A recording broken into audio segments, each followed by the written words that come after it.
What is going on, guys? Welcome back to another live video. If you're watching this after the fact, make sure to skip to about the 2 to 3 minute mark while we let people come in. But today we're going to be talking about what are cars worth and how much each cars hold their value. So I want to talk about which cars hold their value the best and which ones kind of drop like a tank, specifically focusing on sports cars. So stick around, wait a few minutes, and get a few people to join in. Definitely want to have a little discussion, hear you guys' thoughts on why you think that might be.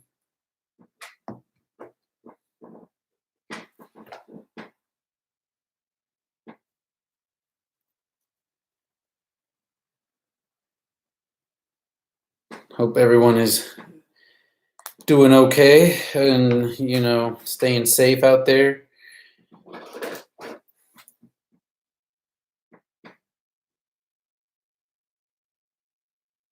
Yes, it is, ZL1. Yes, it is, man. It is finally Monday.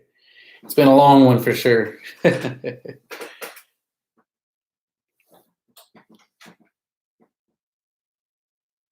Make sure you hit that thumbs up button when you guys join in, because I think today's topic is going to be pretty interesting. Some things that kind of, I guess, benefit us in the Camaro world in an odd way. What's going on, Law? How you doing? How has everyone's Monday been so far? I know it's the start of the week. Usually people hate it. What's going on, GP? I appreciate it, man. I appreciate it. Yeah, it's start of the week. Usually rough days for people, but I don't work Mondays, so it's really nice. I woke up like at 11 today, which is nice. All right, so we got about 4 people in. Give it a couple seconds, see if we can get one more in, and we'll get right to it. But again, like I mentioned right at the beginning when people were first joining, today we want to talk about what are cars worth and why is it that some hold their value better than others? Basically, why is it that some resell for much higher than others, and specifically focused on the sports cars. That is our channel. We love speed, fast cars. So let's just go ahead and get right to it, guys. So let's talk about the top 3, I guess, pony cars. You've got Dodge Challenger, the Ford Mustang, and the Chevrolet Camaro. Now, out of those 3, I'm going to go right off the bat and tell you guys that the Chevrolet Camaro actually holds its value the best. You can look it up, go on Auto Trader, go on Kelley Blue Book, and a Chevy Camaro tends to have a much better resale value than the other 2. Now, let's talk about why is that. Now, even though the Camaros are not the #1 selling pony car, they are very popular, and people still love them. People still buy them. I mean, I have one. And even though they don't sell as many, you do have a good loyal brand to them. The Ford Mustang is the #1 pony car seller, and they're churning those things out left and right. And they're making changes to them every 2 years or so. So they're getting them out the door, and just like the F-150, selling hundreds of them and hundreds of them. They're the top sellers. But what happens when you sell a lot of cars is you end up with a lot of surplus. The demand may be high, but at the end of the day, if everyone can get one, then you can't keep prices where they're at. At some point, everyone that wants one has one, and when they want to move to something else, there's nobody left that's willing to pay top dollar or premium when they know there's so many out there. And so that is one main reason why cars drop in value so much, and why the Ford Mustang is probably one of the worst when it comes to resale values. I mean, you can literally get a 2018 right now, probably in the low 30s or high 20s for a 5.0 V8 muscle car, whereas the Chevrolet Camaro, they're out here, people seem to be selling them, they're posting for sale, and you can see it online, Auto Trader, going in the mid 2017, 2018 for, mid 30s to low 30s, where you can get a brand new 2019 almost Mustang for under 30. So that's one of the reasons you start seeing that. Now the Challenger, that car's been the same car for 11 years almost now. I think that platform actually maybe 13 years, and they've updated every now and then. But the car itself, the platform is getting very, very old, and they started realizing with the Hellcats, I believe, that you need to kind of limit the production, because you can try to get a Hellcat for relatively cheap now, the very first year models, but 2-year-old, 1-year-old cars tend to hold their value pretty well. The RTs, the 5.7s, the SRTs, and the like scat packs, those things drop quite a bit significantly as well. So there's a lot of different things going on, and again, a lot of it I think has to do with, one, the availability. There's so many more of these cars out there. They make so many more of the Mustangs, so many more of the Challengers, that it's inevitably going to drop the price down because there's going to be so much more availability. 2, the ease of repairs. When it comes to fixing a car, especially a sports car like a pony car, Camaro, Mustang, or a Dodge Challenger, if you buy a used Camaro, the platform there, the engine platform there, the LT1, is pretty well known nowadays. It's been out since 2014, and it's actually fairly inexpensive to get parts and repair things that need to get repaired. If you need to fix an engine or replace an engine, you can do that fairly inexpensively, considering, the cost of a whole engine. And most people tend to like these cars to modify and build the engine for way cheaper than you would building a modular engine like the Ford that's in the Ford Mustang 5.0, or the Hemi engine that's in the Dodge Challenger. So the repairability, being able to fix the car, it's a lot cheaper to fix a Camaro most of the time than it is fixing the other two. A Ford Mustang, if your 5.0 blows and you're trying to repair it, good luck. You're spending quite a bit more money, especially if your heads need to have any work or you need to replace your heads, because a lot of the components are up in the top of the heads, and it's a lot more expensive than a Camaro. So someone looking to buy a sports car, especially in the used market, you're going to probably levitate more towards something that's going to have a lower cost of repair down the line, because you don't know who's driven it, how it's been driven, and how it's been taken care of. Same thing with the Hemi engine, guys. It's pretty pricey, parts are expensive, and depending on where you go, you can get charged quite a bit to get the work done. So repairability, number 2, very, very major reason why they tend to hold their value more. Most City says Chevy SS hold its value. Yes, it does. Now the Chevy SS, we go again here to supply and demand, right? They only made very, very small, limited number of those. So you can buy one and pretty much drive it for about a year and sell it back for almost what you paid for it. They hold their value quite a bit because there's just not many around. And then even more if you get a manual, 6-speed manual Chevy SS, I mean, you could drive that for a year or two and pretty much sell it for what you paid for it. Lawson says, my Camaro seems to be losing a lot of value. That's why I thought about trading it. Now, if you're going to be trading it in at a dealership, dealers are always going to lowball you. They're always going to give you wholesale value, and it's going to be way under what normal person would consider selling. Nowadays, it's really easy to sell person to person, especially even if you have a lien on your car. I was able to do that when I sold my Chevy SS. Had a guy come in, and they worked with our bank and had the transaction really smooth and didn't have any issues. And I ended up selling it private sell me directly to another person instead of going and trading it in, because they wouldn't have given me any money if I would have traded that car in. So those are two very different kind of prices.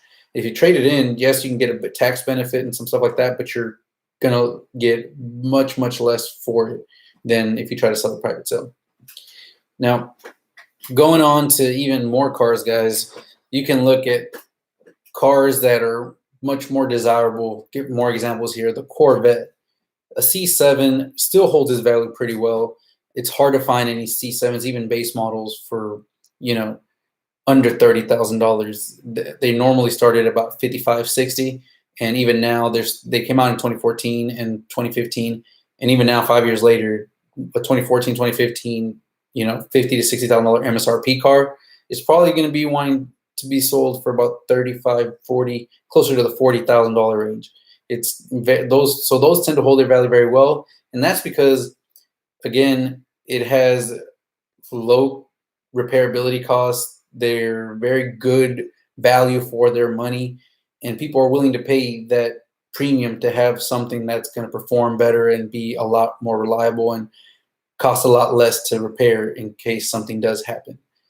So that is why my two main things of why I think the Camaros and GM in general is doing a lot better in terms of resale value compared to the cars from Ford and Dodge.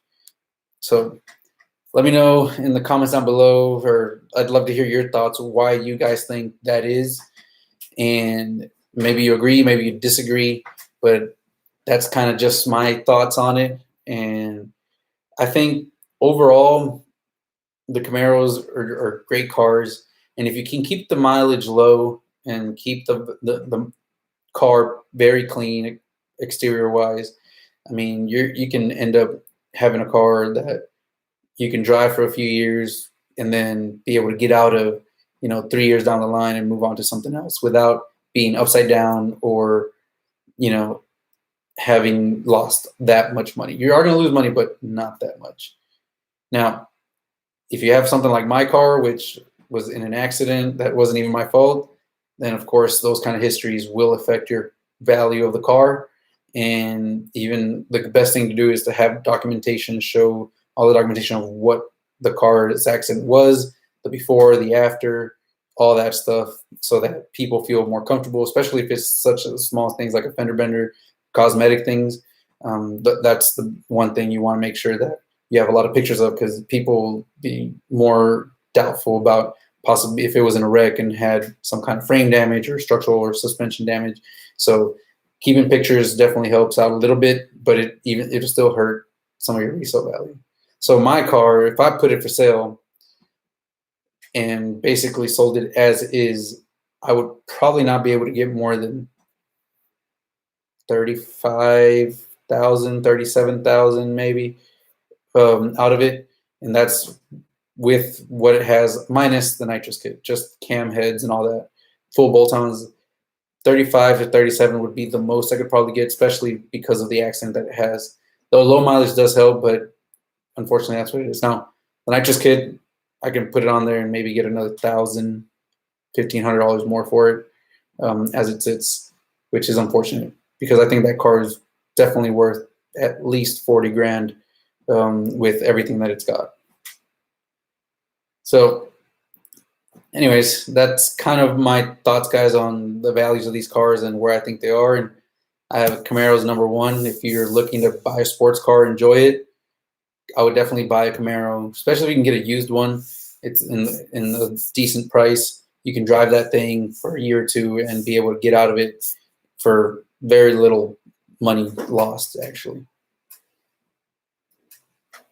So with that said, guys, I'm gonna open up the floor. How's your Monday doing? How are you guys doing? And what have you guys done with your cars? Have you guys done anything to increase the value of the cars? Just like to open it up and get some discussion going. And tomorrow we're going to talk about what modifications actually increase the value of your car and what modifications don't. Just a quick fact here, guys. 90% of the stuff that you do to your car does not increase the value, but there are a couple things that can. So it'd be nice to show you guys that. What's going on, Anthony? How's the G8 doing, man? ZL1 4Play says the LS and LTs are great engines and can be built with a lot of horsepower for a reasonable amount of money is invested, and the body styles are sexy. Yes, sir. Yes, sir. Like I said, it's very inexpensive. I mean, a built Ford 5.0 motor, you're looking at, you know, $10,000, $12,000 at the low ball price. I mean, they're expensive. A built LT or built LS motor, very, very well done with decent parts, is going to be no more than $4,000 to $5,000. Pretty much almost half the price of what a built Ford motor does, and it'll run just as well and handle just the same amount of power, guys.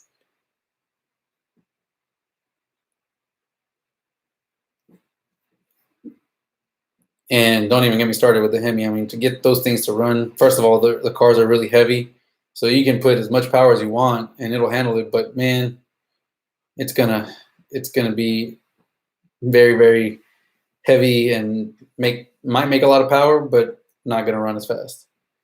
Car's good, still working on the flex tune. Nice, that's awesome.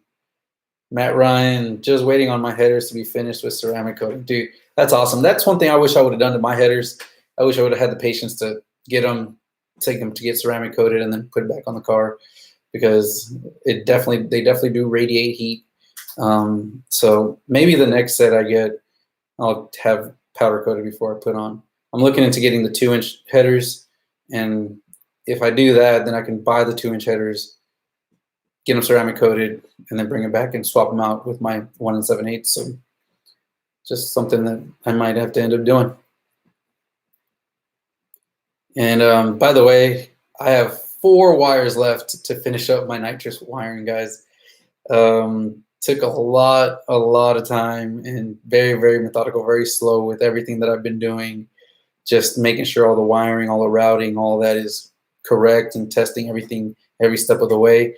It's very time consuming, and I knew that going in. I knew that was going to be the hardest part, but I've got 4 more wires left.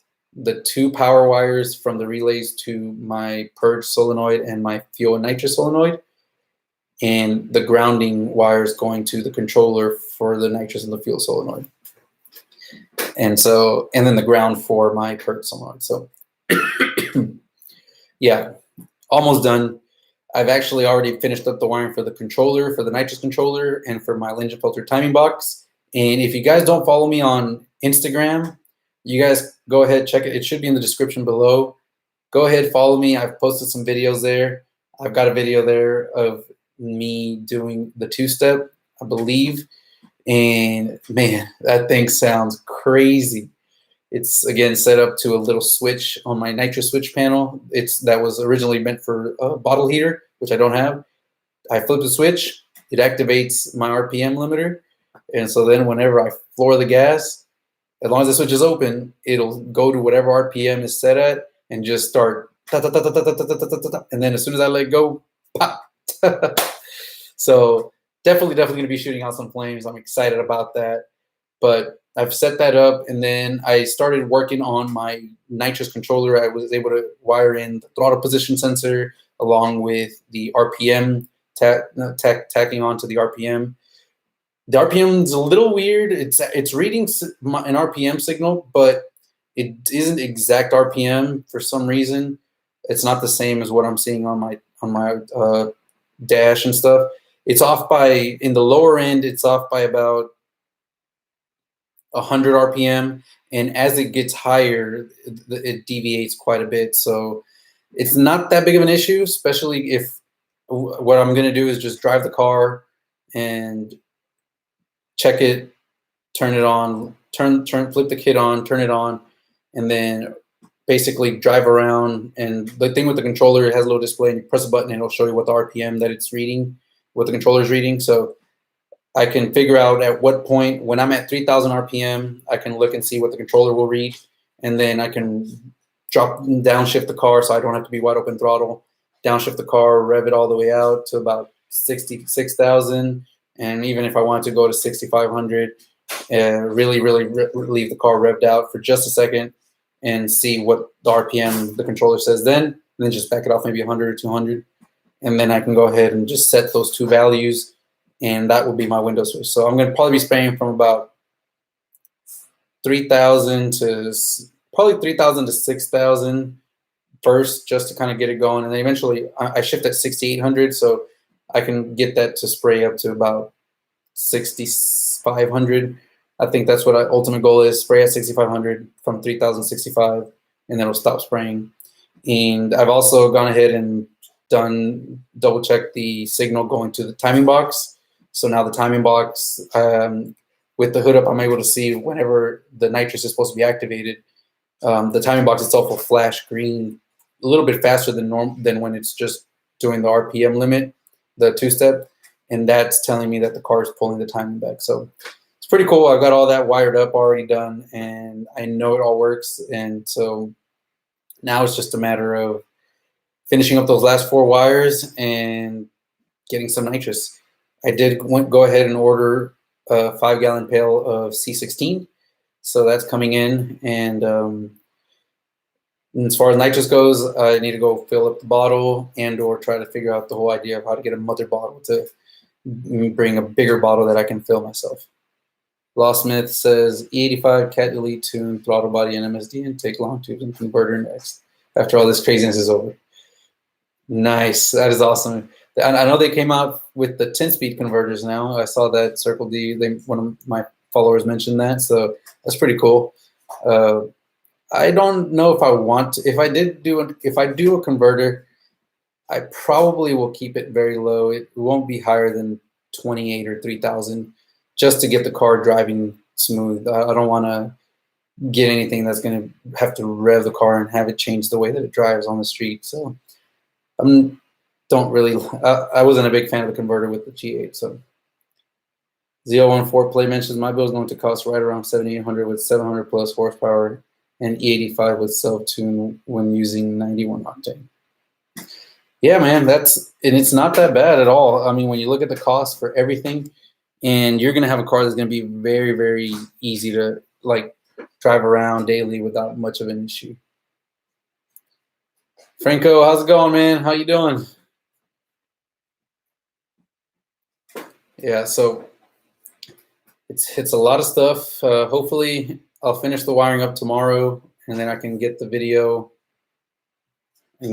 set up. And then I'll post that video probably Wednesday of the final wiring.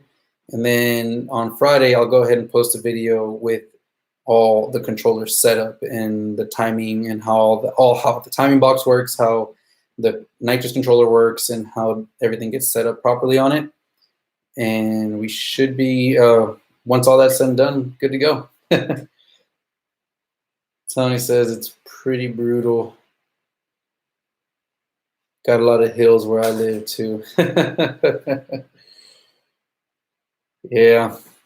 Anyways, guys, I can already definitely see the light at the end of the tunnel, and I'm just excited that a lot of the nitrous controller stuff all works and everything's set up right. So we are good to go there. Just got to get the power final wires done.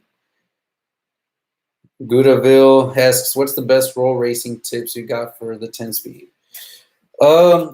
So when you're roll racing, I recommend flipping the transmission over to manual. And then when you're in manual, go ahead and just hold the downshift button or get to the speed that you're trying to get to. And then hold the downshift, the paddle, for about 3 seconds, and the car is actually going to drop down all the way to whatever gear you're at. So if you're like a 40 roll, then it'll probably drop down to 2nd gear. And if you're like a 50 or 60 roll, might be 3rd gear, or you might be able to get into 2nd gear, not sure. But basically, it'll drop all the way down to the lowest gear that it thinks is best. And then you're going to end up ready to go. And then as soon as, they honk it off or they count it off, as soon as you floor it, flip it over to drive and let the car shift for you. So from a 40 roll, and it's been a while, I don't quite remember, but I want to say it's 2nd gear. I want to say a 40 roll, you do it in 2nd gear.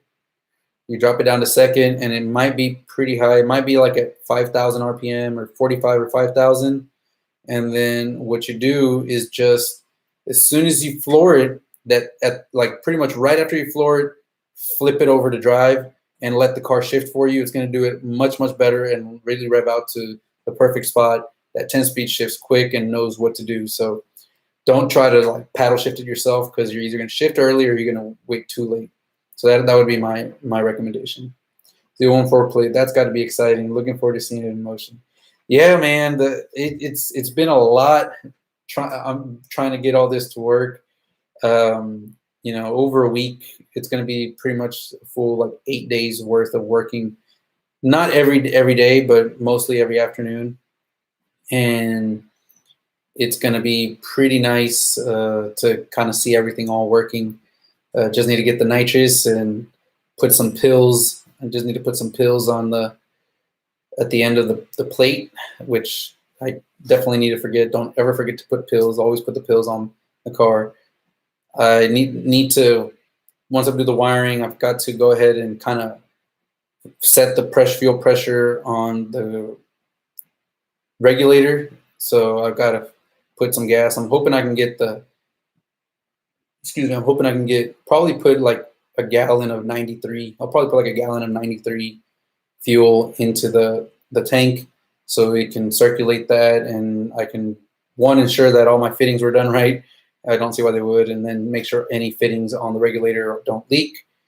And then also to kind of clean out the lines after I cut them with my little angle grinder. I wanted to make sure that there's a little bit of debris, so having it just circulate back will kind of clean up all the lines, and we'll be good to go. I'll set the pressure up, and then once all that is done, the system will be ready to go.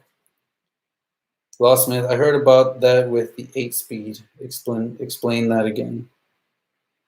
Can you tune those to shift without having to stop it back to drive?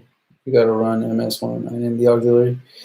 So let's go. Let me go ahead and first explain that to Law. So back in the LS days, for like when you had the 5th gen Camaros, a lot of tuners could actually tune the car to go, when you had it in manual, drop it down a gear and then floor it, and it would shift automatically for you. I believe you can do that with the 8 speeds as well, and maybe the 10 speeds. There's probably a couple tricks the tuners can do to get that done. But what people were doing was, instead of waiting for that or having that kind of little coding done on the tuning side, what you do is you put it in manual so you can hold the gear. So if you have it in drive and you tap the paddle down, even though it tells you like what gear you're in, and it kind of holds the gear for you, it only does it for a certain amount of time. If you don't take off quickly enough, then it'll actually throw you back into drive and drop down or go up into the normal gear, like 4th, 5th, or 6th. So it won't hold that second gear. It'll actually just change back into a cruising gear. By flipping it into manual, it'll hold that second gear in pretty much the whole time as you're waiting to line up, getting everything ready. And then when you're ready, you floor it. And then what you do when flipping it to drive is that you're basically telling the computer, go ahead and shift for me. It'll know a lot better when to shift and how to shift and all that. You can try to do it with your paddles, and there's people that can get very good with the paddles, but it is not as accurate as going with what the computer can do. Tony says, can you tune those? Yeah, I believe you can. I don't know if a lot of people do that, though. I might be wrong. And no, so I'm actually going to be running C16 in my auxiliary fuel pump. So it's a leaded fuel. It's not MS109, I think, is unleaded, which would be a lot nicer with my O2s. But because it's only spraying it with the nitrous, it's not like a constant thing where the car is idling. It's pretty much only at wide open throttle. Shouldn't have any issues, but with the O2 sensors. But it definitely can. I think once I run E85, the E85 will clean off anything off the O2 sensors and make sure that everything is nice and clean, and it'll last quite a bit. Guttaville says, can we run E85 on our cars without any sensors or upgrading fuel system? I know on the 19 GT, you just need a tune. So, Guttaville, you definitely can run E85 without a sensor. I don't recommend it, because what happens is, at least the 19 GTs have widebands built into them, the Mustangs, and in the tunes they can kind of get it dialed in and say, well, if it has E85, when you pour E85, the car reads a different AFR and adjusts that accordingly, and when it sees that, then it can run the E85 tune or any E85 tune. The way that GM does it, we don't have wideband sensors, but what GM does have is the flex fuel sensor. And a flex fuel sensor basically reads the E85 content coming through the fuel line at all times. And I think personally that is a much better way of doing the tune than just using the 85 fuel and then going in the tune and changing the fuel tables up. Because I think that's what happens with the 19 GTs and the Ford Mustangs. They go in there and they change the fuel and spark tables for E85, and then what they do is they fill up with E85, the car reads E85, so that triggers the everything to go to E85 mode. But it doesn't have a way of adjusting the tables for anything in between. You either have E85 at about 75% or higher content, or you have 93, which is 10% ethanol. But so if you have a bad batch of E85 or try to do a mix where you go in and let's say you run out of E85 and you need to put some 93 in there, you can't run that E85 tune with the 93 and floor it because you will cause some damage to the car. What GM does with the flex fuel sensor is it basically has multipliers. So when they set it up in the tune, they have the E85 multiplier, the flex fuel multiplier, and depending on the percentage of E85 that is running through the car, it's just how much extra timing the car will add on to the base spark table. And that way you can pour mix of 93, E85, or full 85 or just 93 and not have to worry about swapping tunes or changing tunes out. Where the Ford Mustang, you do have to change out tunes. Like if you run 93 and you want to run wide open throttle and stuff, you do have to change out the tune. So definitely you can do it, but I definitely recommend at minimum getting a flex fuel sensor. They're very easy. They're pretty much plug and play for the most part. Very easy to install, and they're about $225. So it's definitely a lot easier than it was before. No need to upgrade anything in the actual fuel system. No need to upgrade injectors. No upgrade in fuel pumps, which is really, really nice. So where do you suggest to get the sensor? There's quite a bit of places, and so I got mine from Lethal Garage, the guy over at Lethal Camaro, Lethal on YouTube. He has his version, which is around one of the cheaper options you can buy. It's $225, I believe, and it comes with everything, plug and play. You plug into the EVAPs, everything to tap into power, and you just run your little signal wire and pin out the ECM. Very easy, very simple. You can go up to the higher end, like DSX flex fuel sensor, I believe, which has custom made fitting and some other stuff, and also plug and play, but a lot more expensive. That one will run you about $350, give or take, or $325.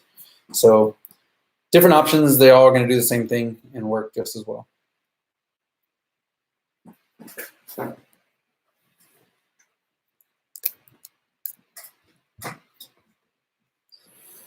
Got a bill. So once I install 85, I can start pumping without a tune.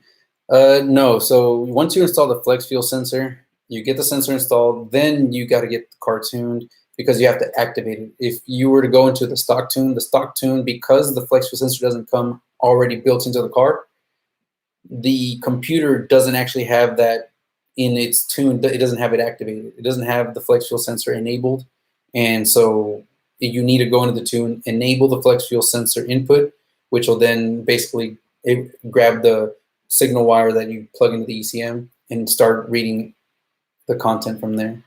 So you definitely can't just go ahead and put E85. You got to get the car tuned for it, and then you can start pouring E85. The sensor's like $3, but when you tune it with E85, it will self-adjust. Also, you don't want to leave E85 in your fuel line for more than a week due to moisture content. Put octane back in ASAP. ZL1, actually, I haven't poured regular gas in my car in about 6 or 8 months. And I have had zero issues with the car and running E85 and the lines or anything like that. Pretty much now, every single line on every fuel system and that comes in the newer cars, all is E85 compatible.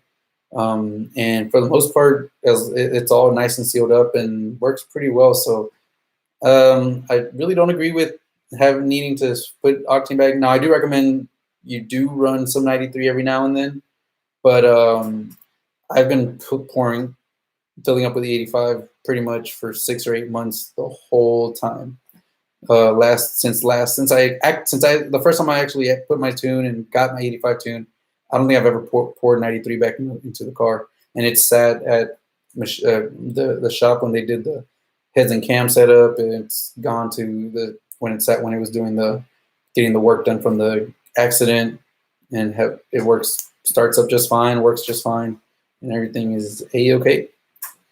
Now, maybe back in the old school times, the older generation cars, they didn't have actual proper E85 lines. Nowadays, they all have lines that are rated for E85 and ethanol, basically because GM does have E85 compatible flex fuel vehicles, and it doesn't make sense for them to have separate fuel lines for cars that do and cars that don't. So pretty much now, all the OEMs, all the lines that they buy are E85 flex fuel compatible. So any line in your fuel system is good to go. Yes, sir. Betterville says, is it really worth it to get the Rotofab cold air? What do you think of the JLT? 5-inch big intake, a lot more affordable. I think when it comes to intakes, either one of those is going to do really well. The Rotofab will probably seal up a little better. The actual housing around the air intake the air filter is designed pretty well and give you a little bit of extra air volume. But the 5-inch intake from the JLT probably might give you a little bit more power. It has a much sharper turn, which I don't really like, but it's a bigger intake. And honestly, I think both would be pretty well. The JLT might actually even perform a little bit better. I just like the looks of the Rotofab much more. And performance-wise, it's going to be almost identical. Maybe a little bit more from the JLT performance-wise, but nothing that's going to, make or break you going from like dropping a whole tenth of a second or something like that. But they're both, it depends all on looks, really, when it comes to the cold air intake.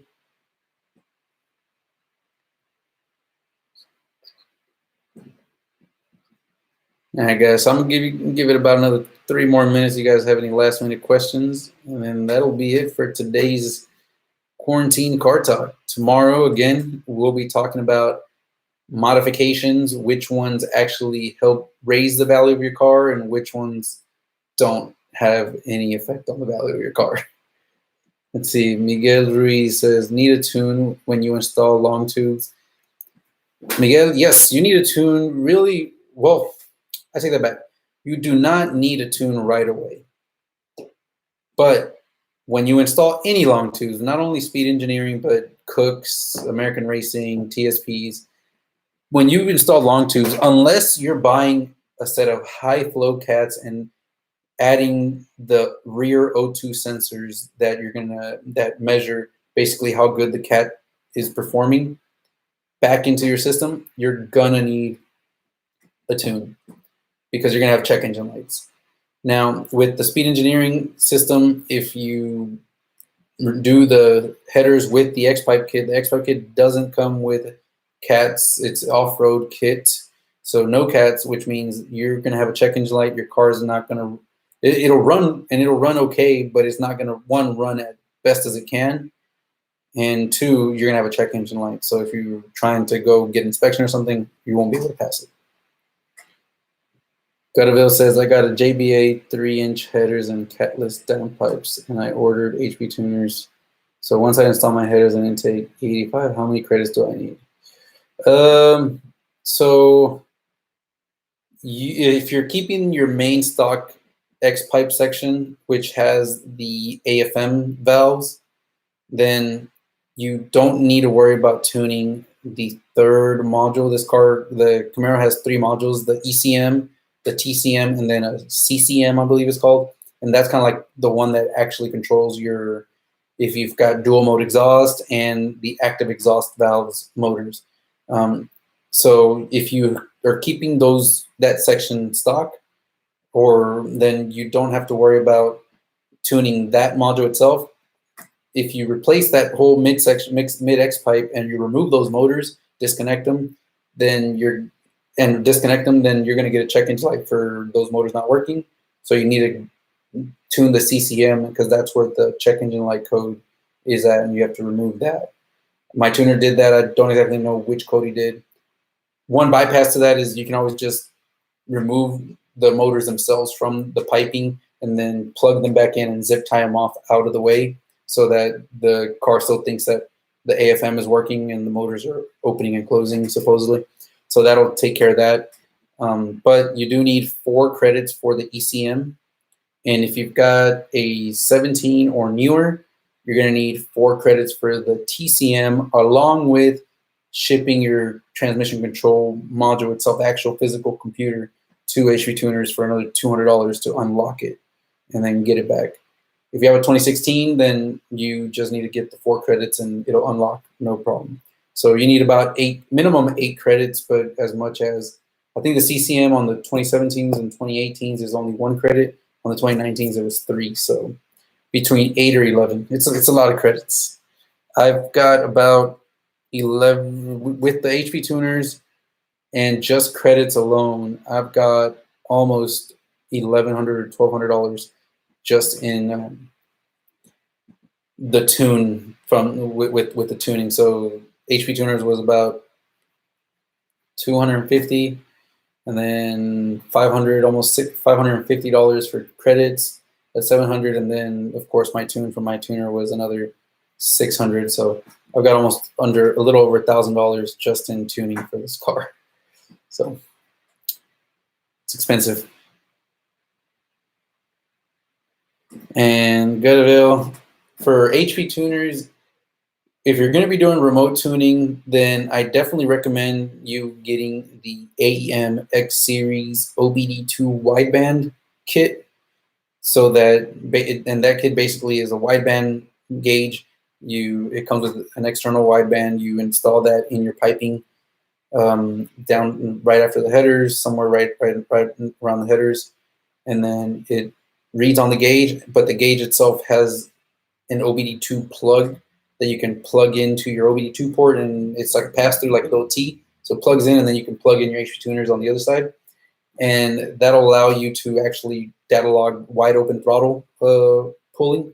And the top remote tuners are all going to ask you to have that. So Prey Performance is really good, has really good running cars, and does really well with remote tuning. He has a lot of cars all over the country, and he's going to ask you to do that as well. If you go to him and ask him for a remote tune, the first thing he's going to tell you is you need to get HV tuners, you need to get this AEM wideband gauge so that he can see your wide open throttle log. I use Pat G, done really well with him, does really good with me, and definitely haven't had any issues with him. But same thing, I use that gauge to show him my wide open throttle logs. Can I use the N gauge instead of the AEM? No, the N gauge doesn't record. The N gauge doesn't have wideband. The N gauge only can pull whatever information the computer, the ECM has, and the stock car doesn't come with any wideband. So you need to add an actual aftermarket wideband, which is the AEM. Yep, pass through to HV tuners without having to get Pro version. Correct. That also saves you from getting the Pro version. Now, it would be pretty cool if the N gauge could get configured to accept an analog input, or allow it to pull in same way that the MPVI2 does. You know, if there was a way to program it to accept the wideband information from the AEM, the N gauge would be pretty dope, because you could use that for everything. For data logging would be so much easier. You wouldn't have to have your laptop with you and all that. So that'd be pretty cool. I think we need to have a car talk on and about tuning. You know what? We'll definitely set that up, guys. So I'll set that up for this week. Maybe on Wednesday we can talk about that tuning. And you're right, because there is a lot of misconceptions. There's a lot of things that people need to know on how these things are tuned, because man, it's crazy. There, especially like these newer cars, just so much more in depth with them that we'll definitely talk about it. Appreciate the topic, Law. We'll definitely talk about that on Wednesday. And Anthony says, yeah, it's not the best looking gauge, but it's a lot better than trying to hold on to a laptop on your passenger seat, or on the floor if you remove your passenger seat. Anyways, guys, that's going to do it for me today. I hope everyone is staying safe and your families are safe and everything is going well with you guys. If you're not, my prayers are going out to you guys. Hopefully, we return back to normal soon. But in the meantime, we got to keep doing what we love, and I'll keep sharing my knowledge and hopefully giving you guys a little bit of an escape out from, the current situation we're living. So hope you guys have a good one, and I'll see you guys tomorrow.